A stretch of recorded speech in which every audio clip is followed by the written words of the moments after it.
Module 4 focuses on economics and different economic systems. In Section 1, we're going to discuss basic economics. In this section, we're going to learn some of the key concepts, which are what is economics, how does scarcity impact economics, and how do people decide how to use their scarce resources. People all over the world purchase goods and services every day.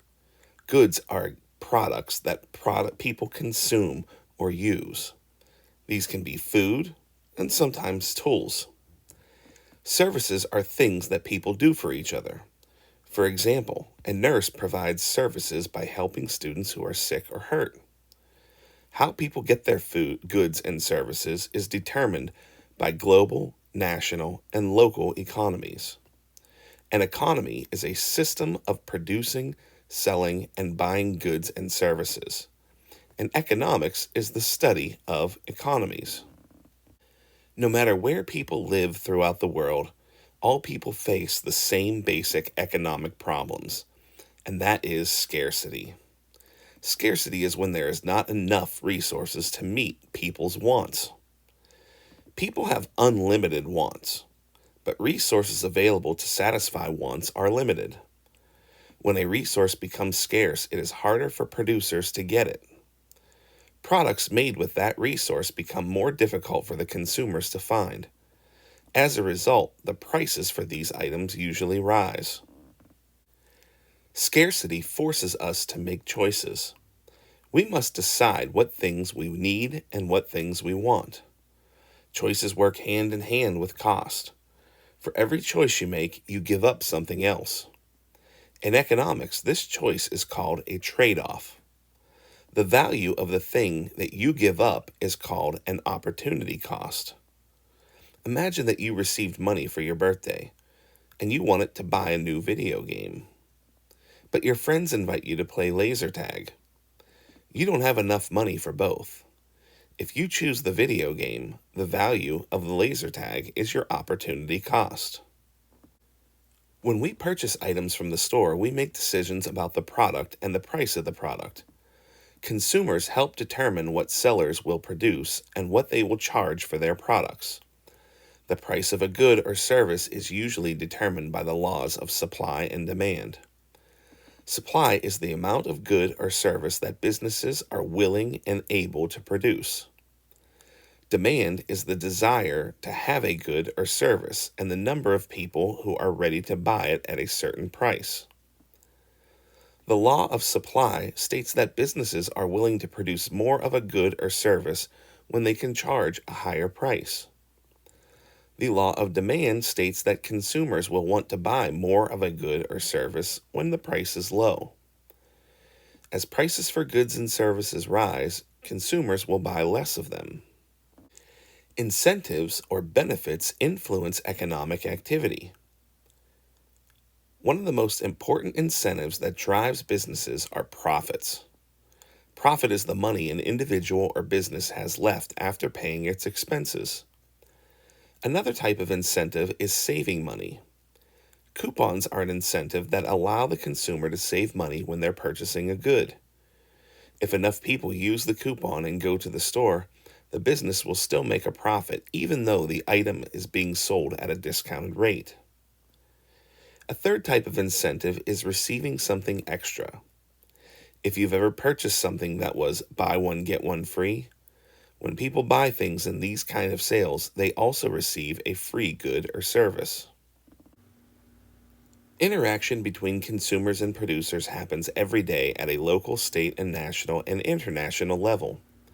For instance, in the wintertime, your family might heat their home with oil that comes from Saudi Arabia or Texas. It is probably refined in Louisiana, shipped by train to Pittsburgh, and then delivered to your home's furnace. Businesses in these diverse places decide what to sell and what to make. Scarcity forces businesses to choose which goods and services to provide and how much to charge for them.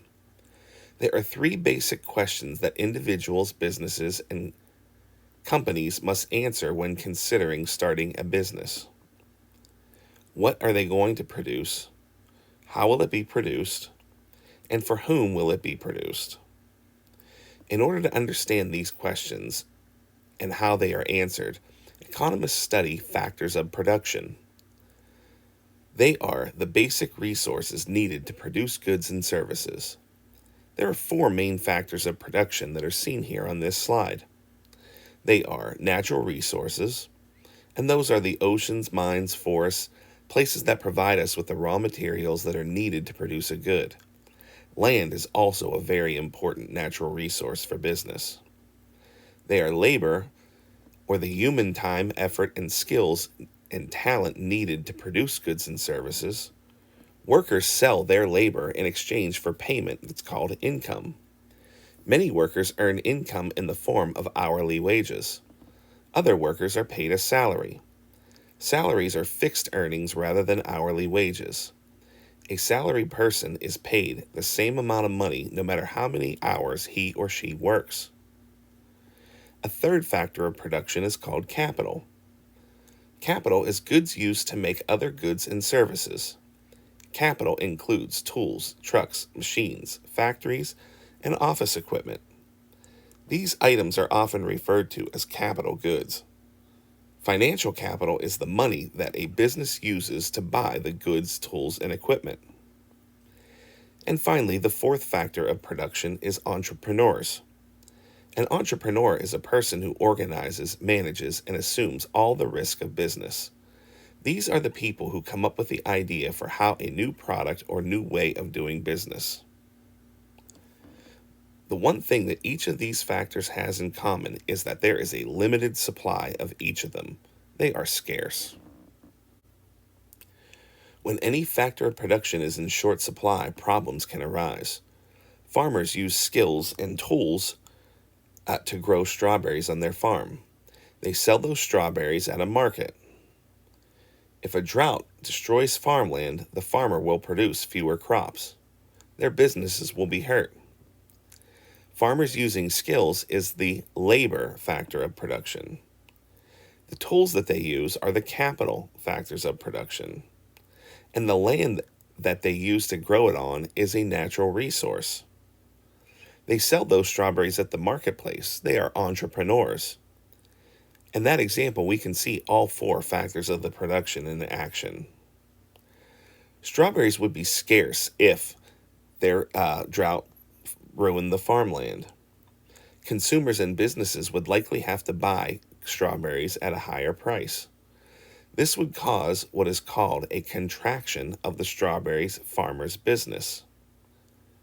On the other hand, if a factor of production is increased, benefits can occur.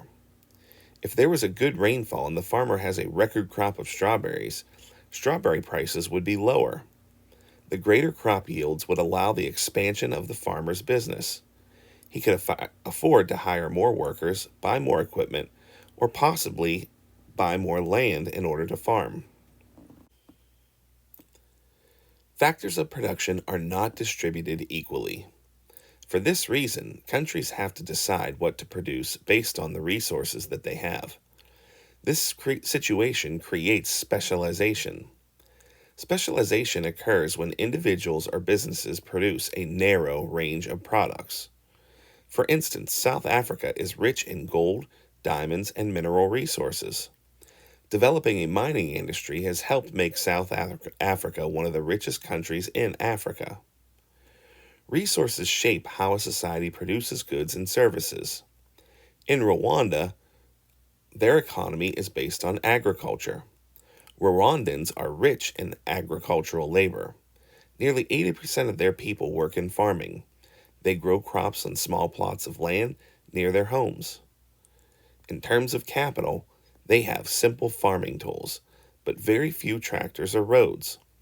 Only 2% of Americans work in farming. American farmers rely heavily on capital. Using machinery and technology, Americans produce surplus crops on large farms. When resources are scarce in one place, people may trade with others to get it. This can happen within a country as well as between nations. Scarcity contributes to the economic interdependence. This happens when producers in one nation depend on others to provide goods and services that they don't produce. It is the driving force behind international trade. The automobile industry in Japan requires a great deal of steel. Japan lacks the iron ore needed to make steel. They obtain that iron ore through their trading relationships with Australia and Brazil. In this lesson, we learned about several key concepts about economics, including scarcity, supply, demand, the factors of production, and why one country trades with another country. There are several key vocabulary words that we want to make sure that we end up having in our notebook. They are economy, scarcity, opportunity cost, profit, factors of production, income, contraction, and economic interdependence.